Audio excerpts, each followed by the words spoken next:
Well, from working from home to teaching kids while they learn remotely and also being isolated from your friends and family, this is certainly a challenging time. It's also something that could take a toll on your mental health. I spoke to a Concord-based psychotherapist, Lynn Lyons, about things you can do to help you through these unprecedented times.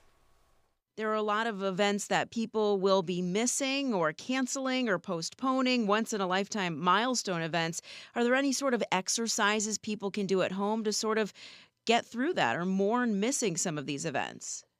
Well, I don't know if there's so much exercises. It's really for me, one of the things that I say when worry and big feelings come up is that we don't want it to dominate all of our thinking for a really long period of time. So recognizing it's going to come and go, and the three words I use to talk about that is that we're going to allow these thoughts and feelings to show up. Of course, they're going to show up. I always say that I couldn't do my job without the two words, of course. So we're going to allow those feelings to show up. We're going to acknowledge how real and how valid they are. And then at some point, we have to pivot. And by pivot, I mean that we have to sort of shift over and do the things we know that make us feel better.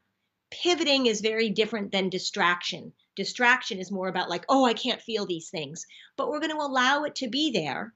And one of the things that I'm telling families to do is to pay attention to the things that you know improve your mood.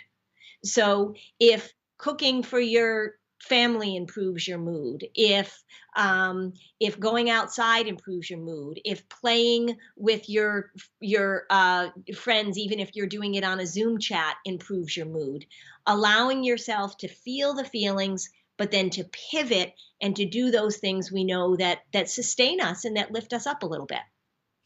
We are very isolated right now from our friends and family as we kind of practice this social distancing. So, how can we bridge that divide when we have to stay away from each other? Well, this is where parents can be creative, and we can be creative too. I was on a group Zoom chat last night with my parents, my siblings, my cousins. We were like Brady Bunch all on the screen, and we actually had a pretty fun conversation. So, any way that we can connect, I think that in terms of with kids in particular, maybe loosening some of the screen time restrictions a little bit can be a good thing because that's how they're connecting. There's also an exercise that I give to families all the time, which is to pay attention and to try and do three things during the day that will brighten somebody else's life. And that gets us out of our own heads. It gets us externally connected. It brings up our compassion. It brings up our connection. So you could, if you have kids, you can make a little chart. You could make it into a game. What are the three things that you're going to do during the day that will allow you to connect or help somebody else? Because when we can find some meaning in this and when we can get out of our own sort of internal spinning, we're going to do better mentally. What should someone do if you're already someone who lives and deals with anxiety and a lot of worry on a daily basis? I think it's important to recognize that if you tend to be a worrier, if you tend to be an anxious person, that this provides some really good grist for that mill.